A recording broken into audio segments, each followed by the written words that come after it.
ginagawa mo?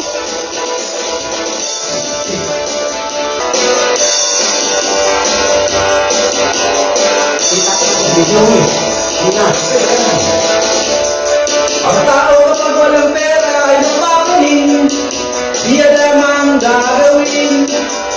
Matawag siya sa Diyos. Yes! Sambalito sa madon, Diyos ko, tulungan niyo po ako. Ginagawa mo?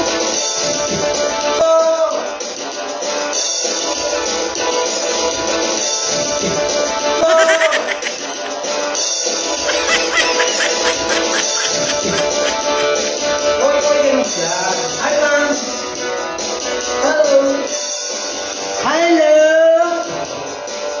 Alam mo na ginagawa mo? May pencil, may martelyo, may ulit. Tapos kayo na magpintura. Yan. Galingan mo.